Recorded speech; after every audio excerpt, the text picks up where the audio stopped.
Presiden Joko Widodo menyambut kedatangan pemimpin umat Katolik sedunia dan Kepala Negara Vatikan Paus Fransiskus yang baru saja tiba di Jakarta pada Selasa 3 September 2024. Tak hanya Presiden Jokowi, kedatangan Paus juga disambut antusias oleh publik. Seperti diketahui, peristiwa bersejarah kunjungan seorang Paus ke Indonesia kali ini adalah untuk ketiga kalinya. Bagaimana jejak penyambutan 3 orang Paus di tanah air? Dan apa makna kunjungan pemimpin tahta suci kali ini ke Indonesia? Presiden Jokowi menyampaikan sambutannya melalui konferensi pers Selasa 3 September 2024 di Istana Kepresidenan Jakarta.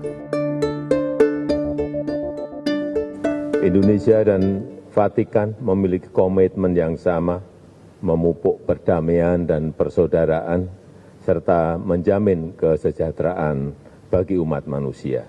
Sri Paus akan melakukan pertemuan kenegaraan, pertemuan dengan korps diplomatik dan wakil-wakil masyarakat, pertemuan dengan tokoh lintas agama di Masjid Istiqlal, serta Misa Kudus. Selamat datang yang teramat mulia Sri Paus Fransiskus ke Indonesia. Adapun Presiden Jokowi secara resmi akan menerima kunjungan Sri Paus di Istana Negara pada Rabu 4 September 2024. Pertemuan kenegaraan dilakukan karena Sri Paus adalah pemimpin tahta suci, sekaligus Kepala Negara Vatikan yang memiliki hubungan diplomatik dengan Indonesia. Lantas seperti apa jejak penyambutan 2 Paus sebelumnya saat lawatan ke Indonesia?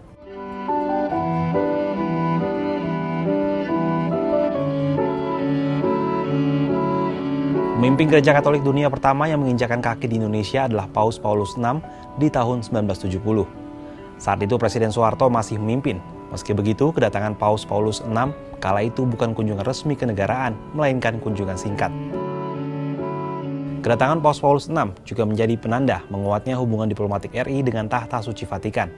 Dalam kunjungan singkat Paus Paulus VI pada 3-4 Desember 1970, Paus sempat melakukan sejumlah agenda. Paus Paulus VI mengadakan pertemuan bersama Soeharto di Istana Merdeka. Dalam pertemuannya tersebut, Paus memberi penghargaan kepada Indonesia karena nilai-nilai dinamis dan kemajuan dalam menghormati spiritualitas masyarakat setempat. Paus juga mengunjungi Gereja Katedral Jakarta untuk menyapa singkat para imam dan biarawati di gereja tersebut. Paus Paulus VI juga sempat memimpin perayaan Ekaristi di Stadion Senayan. Tercatat ribuan jemaat mengikuti misa agung tersebut.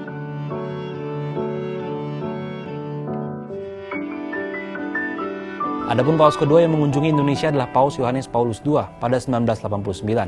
Kali ini merupakan kunjungan resmi kenegaraan yang dilakukan selama 6 hari, mulai 9 sampai 14 Oktober 1989. Hari pertama kedatangan Paus Yohanes Paulus II langsung diisi dengan agenda pertemuan dengan Presiden Soeharto di Istana Merdeka.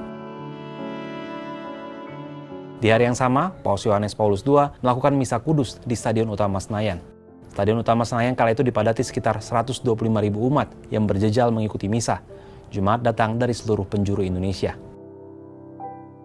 Tak hanya Jakarta, Paus juga mengunjungi kota-kota lain di Indonesia pada saat itu, seperti Yogyakarta, Maumere, Dili yang saat ini ibu kota Timor Leste, dan Medan. Perjalanan Paus pun berakhir tepat pada 14 Oktober 1989 dan kembali melanjutkan perjalanan ke Mauritius.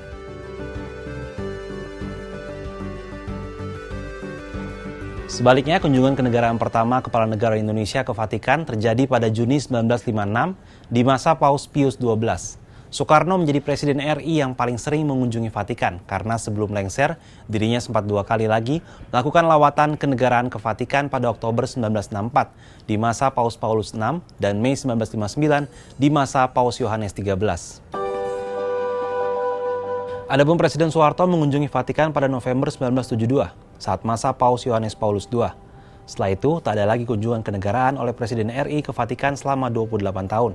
Hingga pada 2000, di masa Presiden Abdurrahman Wahid, setelah Gus Dur, Presiden Megawati Soekarno Putri pun pernah menemui Paus Yohanes Paulus II di Vatikan pada Juni 2002. Menilik rekam jejak hubungan kenegaraan Indonesia dan tahta suci Vatikan, relasi yang terbangun sesungguhnya tak sekedar diplomasi 2 negara, namun juga tersirat makna simbolik persaudaraan dan perdamaian dunia.